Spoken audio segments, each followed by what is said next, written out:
Well, the state government leadership were busy at the Idaho Capitol this morning, but not in Boise, but in eastern Idaho, where one city became the unofficial capital for the day. The program allows Governor Otter to reach out to local communities and offers them a chance to see how government works.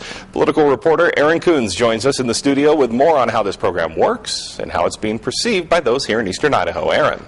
Matt, good evening. Well, it's easy for us here in East Idaho to feel disconnected to what happens at the Capitol. The governor 4 years ago decided instead of bringing Idaho to the Capitol, he would bring the Capitol to Idaho.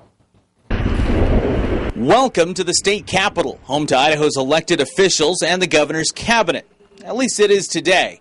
The Iona City building, the temporary home to Idaho's governor. And the idea is to get the directors out of their offices and get them out into Idaho, and a portion of Idaho that doesn't often get to see directors and be able to respond to questions and answers. The capital for the day, the city of Iona, is the 45th city the governor has visited since he was elected to office. And these folks, being far enough away from the state capitol, don't always get an opportunity to ask their question of a director. And it's true, most here haven't had the opportunity to participate in the hours of public testimony over health and welfare and education. It's very hard to leave Iona and go to Boise to talk to them, and so it's been really great to have them here today. Christine Wilson came to the Iona City Hall to ask Governor Otter and his cabinet about education.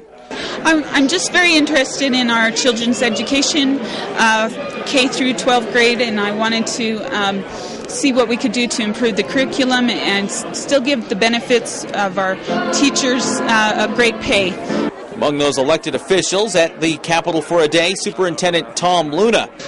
It's important to get out there and answer the questions because there's so many myths that have been spread about this reform, and when people get the facts, it definitely settles them down, and they recognize that we have a very, very tough spot that we're in. As for taking a step outside the big city of Boise, Governor Otter says being here in Iona is like coming home. Obviously, it's a great little community. It's the kind of community that I'm used to. I grew up in that kind of a community and lived most of my life in it, being a farmer and a rancher.